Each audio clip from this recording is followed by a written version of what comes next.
Atenção, senhores espectadores. Muito boa tarde.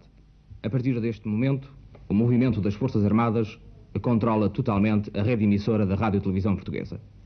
Dentro de momentos, transmitiremos uma edição especial do telejornal, para o qual pedimos a vossa melhor atenção.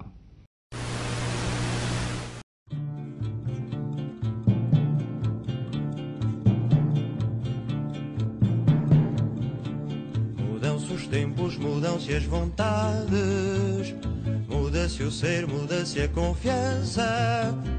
Todo mundo é composto de mudança, tomando sempre novas qualidades. E se todo mundo é composto de mudança, troquemos as voltas que ainda o dia é uma criança.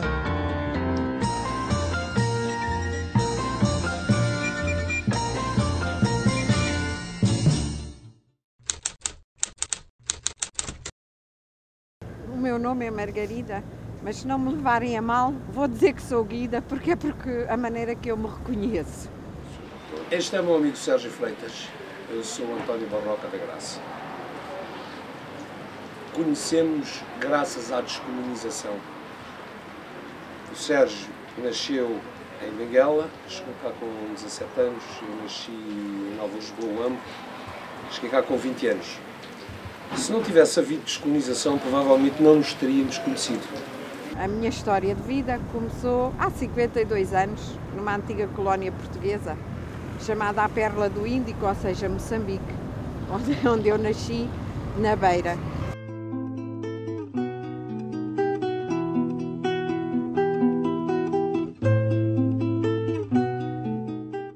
Eu começarei já por dizer que nunca me senti retornada, porque aliás eu não retornei à minha terra.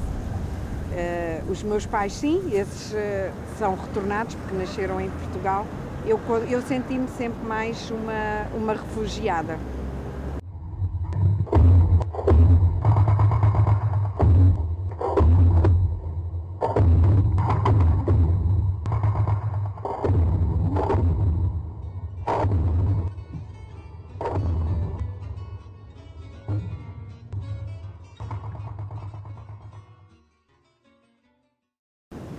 Entretanto, a situação também mudou na Rodésia e o meu pai disse que não estava para passar outra vez por confusões.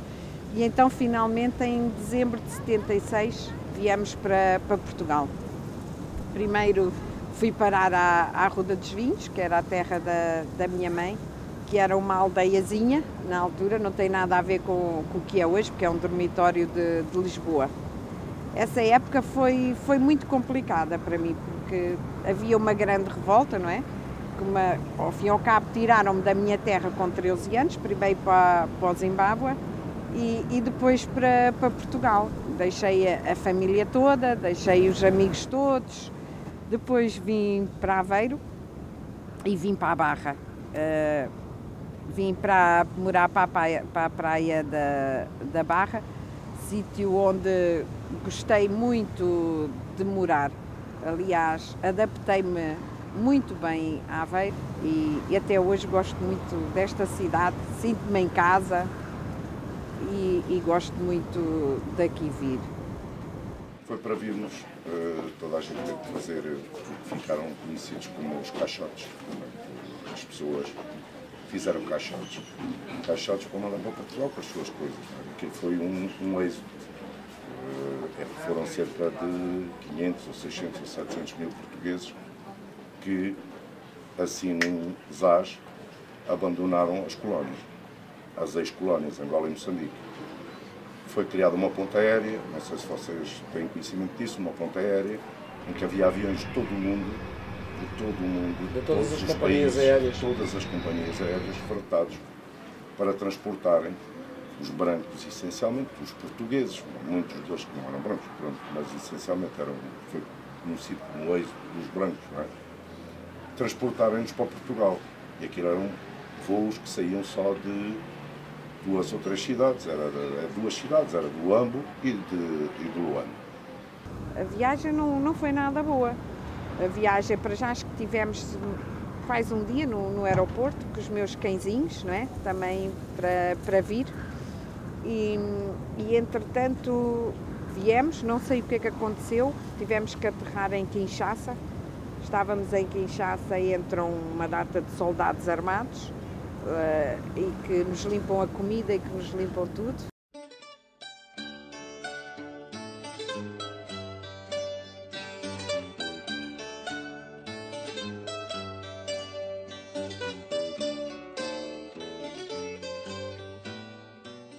Não fomos muito bem recebidos, porque éramos diferentes, tínhamos outras ideias e as pessoas tinham muito medo, porque nós tínhamos de tirar os empregos.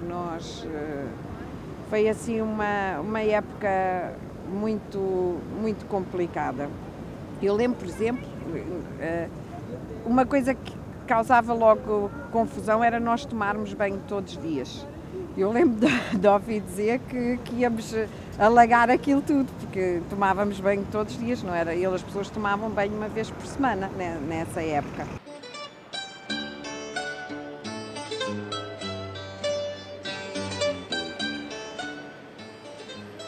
Nunca cá pus os pés, e quando cá cheguei, esta terra era uma tristeza. Portugal não era o que vocês conhecem mesmo. Portugal era uma terra feia, escura, era triste. As pessoas eram fechadas, eram reservadas, não havia, e não havia, ainda não há aquilo que nós tínhamos, que era, nós éramos muito ligados uns aos outros. Nós protegíamos muito, havia um espírito de camaradagem, de união entre as pessoas, principalmente os brancos. Lá está, por sermos poucos. Isso criou em nós uns laços fortes de ligação.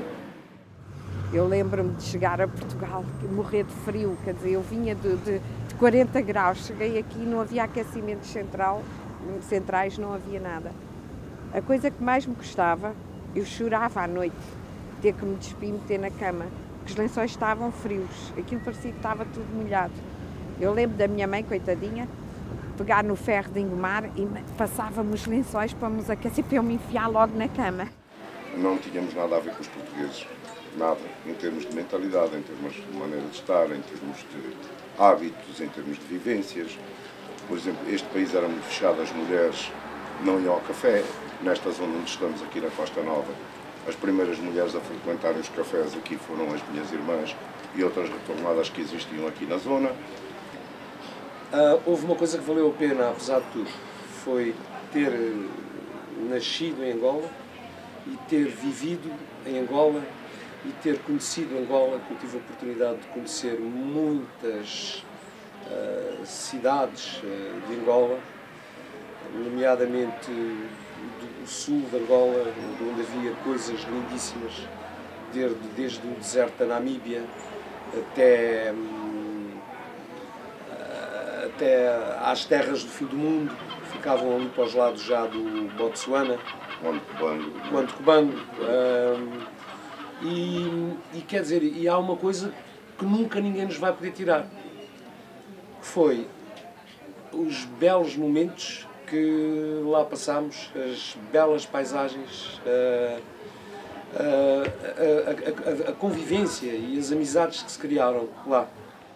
A vida em África, crescer em África, não tem nada a ver com a vida que nós levamos aqui na Europa.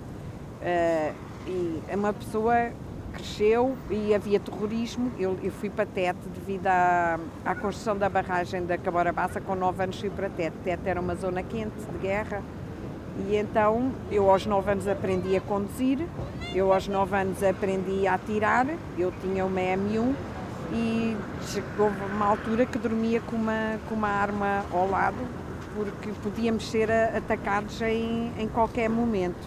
Eu fiquei com uma irmã preta que foi para a minha casa com 5 anos ou 6 anos para ser criada.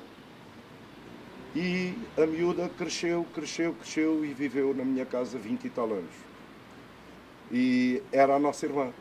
Ela era a nossa irmã e mãe, porque cuidou de nós desde sempre. Quando a minha mãe não podia, era a Domingas, que era assim que ela se chamava, era a Domingas que tomava conta de nós. E a Domingas defendia-nos de tudo e de todos, contra tudo e contra todos. E era uma pessoa extraordinária. Foram muitos bons tempos, sabem, porque como eu havia muito mais gente assim, não é, sem pais, nós passávamos fins de semana altamente, nós íamos para o Lake McLaren, fazíamos umas fogueiras, um levava uma coisa, outro levava outra. E nestas épocas acontecem coisas muito más, mas também acontecem coisas muito boas.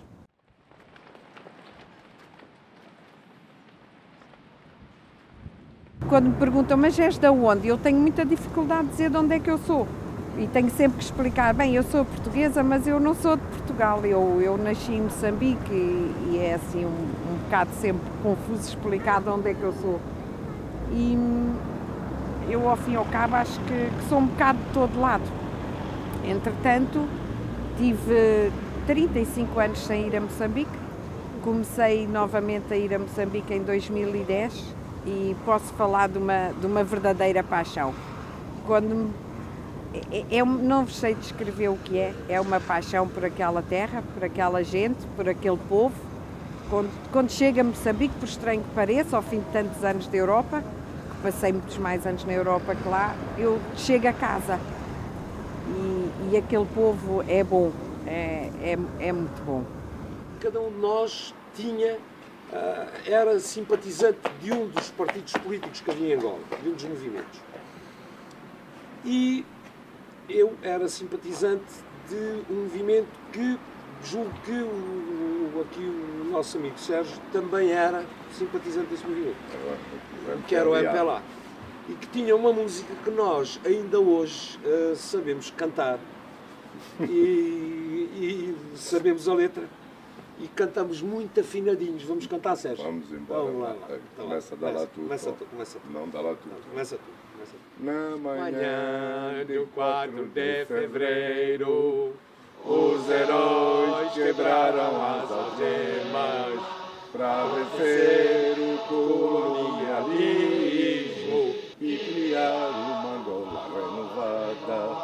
Sob a bandeira do MPLA, nossa luta contra a opressão, com as armas triunfará. Nós fazemos a revolução. O MPLA é o povo é o MPLA. Os lacaios do imperialismo pretendem acabar conosco, mas a vanguarda do povo angolano, nos seus ideais, o povo é quem ordena. O MPLA é o povo é o MPLA. Acho que é tudo. Ok, vamos embora. Vamos embora. E fiquem sabendo que a luta continua. e a vitória É certo. Tchau. Tchau.